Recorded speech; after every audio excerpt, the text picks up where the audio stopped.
It's really early April here in Michigan, and as you can see behind me, my apricot tree is in full bloom. The temperature today is 82 degrees Fahrenheit, which is very unusual for this time of the year, but I tell you what, I'll take it. What I'm going to do today is do some corrective pruning on this apricot tree.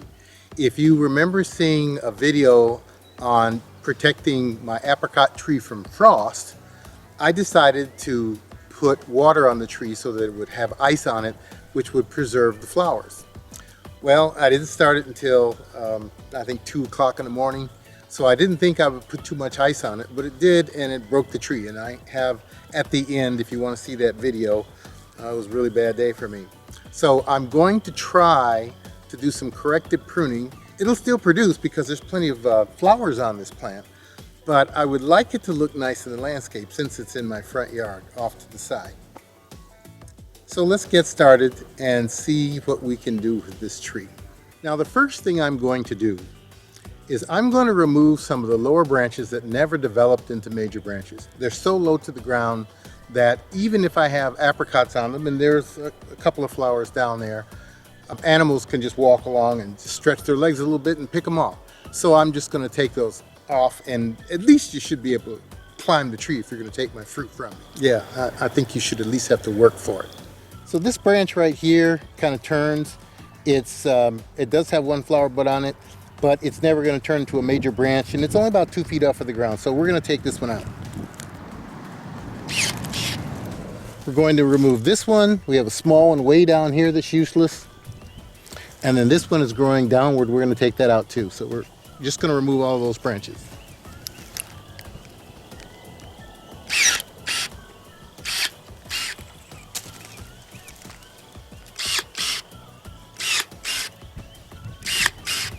Now that I've removed those branches that were too low and never developed into major branches, the next thing I'm going to take out is something you probably know what I'm going to say next.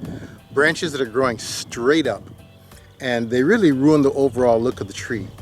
And most of the time they don't have very many flower buds on them. So those are going to go, and let's go get those right now. There's not too many though. Here's an example right here. One right here. Now I can take this one out too, and I probably will. Here's one that's growing straight up, but I have this branch coming off, and it's really close to the one below it. So one of those really needs to go. And since this is a stronger branch, I think I'll hang on to this, although it's debatable because if I'm mowing around here, I'm going to have trouble with that lower branch. So I still think I'm going to take out the one with the straight up branch here. This is a thinning cut, so we're going all the way back to the main branch. This is going to be the hard part because I'm going to be removing a lot of productive wood up at the top of the tree. But these two branches off to the side here, which are very strong branches, very productive branches, but the tree will never balance out at all if I don't at least try to slow them down a bit. And I may still be unsuccessful, but we'll wait and see. I really hate to do this because there are no guarantees the tree will do what I want it to do. But I want to take this is called a thinning cut.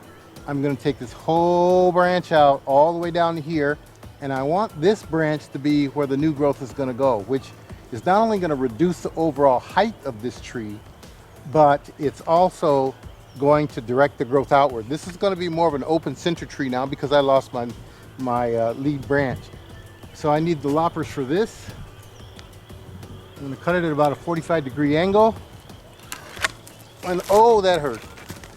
The reason I'm doing this is because this is on the north side of the tree. And on the south side is where I lost most of my branches. So there are some branches that are in more of a straight up position that I'm going to use rope to tie them down and get them at an angle where they may develop into major branches and try to at least somewhat rebalance this tree. There's no guarantee it'll work, but we'll see how it goes. Now in this area of the tree, I have these two major branches, this weaker one in the middle, and then these two major branches which are facing east. So just to give myself a little bit more room for this tree, I'm going to take out this weaker middle branch, and then I'm going to head this one back to a side branch so that I could direct which way I want the growth to go. And yes, I am doing quite a bit of pruning on this tree, but like I said, I'm trying to correct it, and there's not much I can do about it. I'm going to trim this one down some to here. The reason I'm doing that is I have this branch coming out going to the northeast, this branch going to the east, and hopefully that'll fill in as time goes on. I have these two remaining tall branches and I want to reduce these somewhat.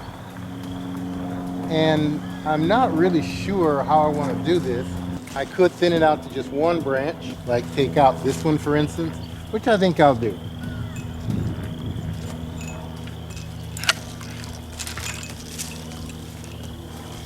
And then I want to reduce the height of this branch, and there's a bud right here, but I think I'm going to bring it down to this one. Okay, I have some branches here.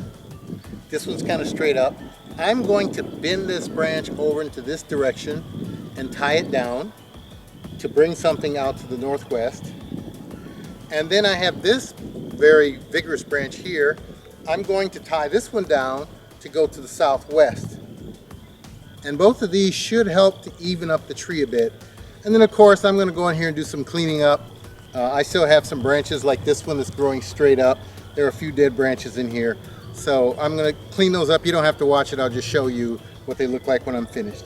And then that'll pretty much do it for this tree. Well, here's the final job. Probably the only thing I need to do yet is maybe use a pruning saw and clean up this wound a little bit. But that's about it. This is Gary. Bye.